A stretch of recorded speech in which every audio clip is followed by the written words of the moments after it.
interesting piece of news coming in from nobroker.com from their latest report, the India Real Estate Report of 2019. It looks like more and more tenants are now looking to buy property as opposed to continuing to stay tenanted, especially in southern cities like Hyderabad and Bengaluru. Also, they've disclosed the localities that people are interested in buying in and even renting in. We have with us Saurabh Garg of nobroker.com to talk about some of more findings of the year. Saurabh, thank you for joining us on the Money Show. Like you've mentioned, Bengaluru, Hyderabad, more and more people now want to just buy a property as opposed to continuing to rent it in. Now, this is coming as a surprise, because we do know in India, we have these awfully low rental yields. So why not continue living as a tenant, and why would you bother buying then?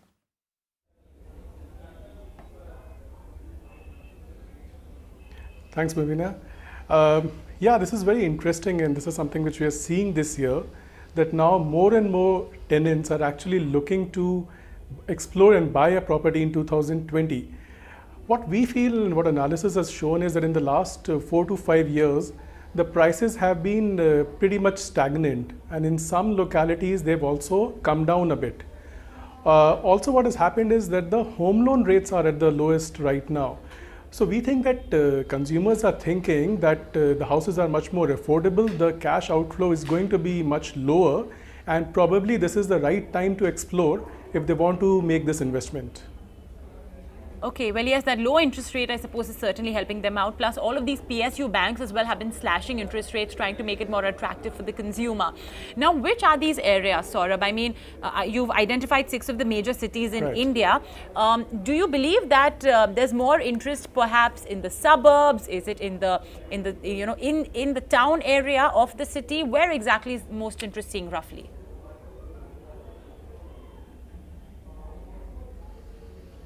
Look, when we asked the customers and when our report did this analysis, we also found that the top reason for people choosing a house is proximity to workplace. Given the traffic situations in our metro cities, it also makes a lot more sense because people don't want to travel and waste a lot of time in every day doing that. So we've seen, for example, in cities like Bangalore, places like Belandur, HSR layout, they're where the demand is. Similarly, in Bombay, Andheri is doing well.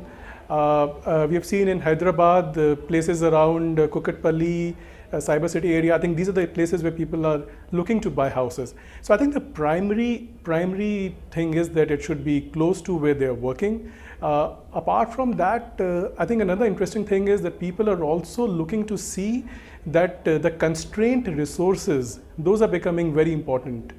So in cities like Chennai and Bangalore, water supply is a very big consideration when people are looking to buy a property.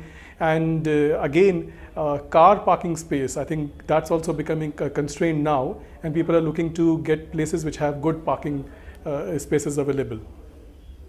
What's the medium through which individuals are looking to buy a property? Essentially, I want to know, is it via a broker? Because I know for a fact, like your report as well mentions, now the broker's importance is slowly reducing. Your platform's name literally is nobroker.com. So what are the modes then today's demographic is using to buy a property?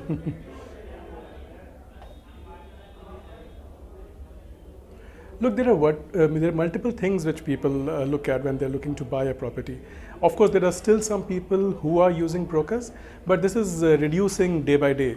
And we have seen that people are using sites like ours where they can directly go to the builder. A lot of people use referrals where they want to speak to their friends and family and see what is the best option. People are speaking directly to builders as well. But I think increasingly we are seeing that online media is becoming very important. And people want to search online, know more about the project, know more about the locality, and then they want to go and physically visit the place. Interestingly, in the last 1 year itself, we have saved more than 1,200 crores in brokerage, which people pay to either buy a house or rent a house.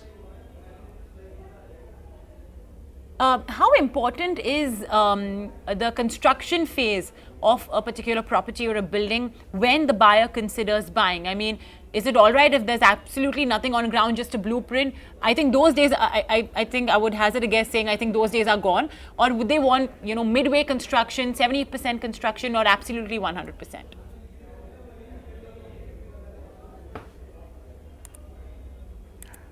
Look, what we saw is that almost 85% people are saying they want ready to move in properties. They don't want to take construction risk, and they're even okay to look for a secondary purchase where the property is already there and you buy what you see. So majority, 85% plus people want to buy ready to move in property. I don't think anybody would be looking to buy a property which is going to be available after 3 years, 4 years. I think those days are gone. People want to buy it when it is very close to completion. Saurabh, I want to move to rentals now because, a lot of young salaried professionals do opt for rentals, and like you mentioned, something closer to their workplace as well. I mean, I'm sure that as well is a key parameter when they judge a property suitability for themselves. Given the fact that there's been an increase in rental property demand, while prices may have stagnated of the house, but the rental inflation has not stopped. So what have you observed of there? Which cities, which areas have you seen the most amount of rental inflation?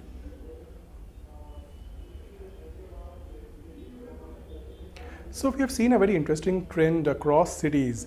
For example, in cities like Bombay and Bangalore, the rental inflation is around 7 to 8%. Pune is actually high; it's in the range of 13%.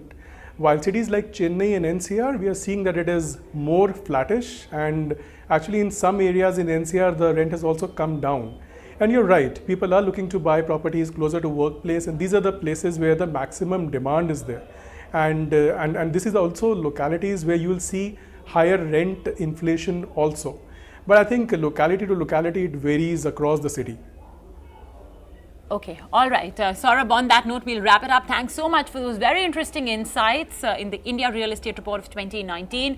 Chennai and Delhi, not so much of rental inflation, but Mumbai, Pune, those certainly have seen quite a rise in rental expenses. We will wrap it up on this edition of The Money Show. Meantime, thank you for watching. Stay tuned for tomorrow's episode at the same time.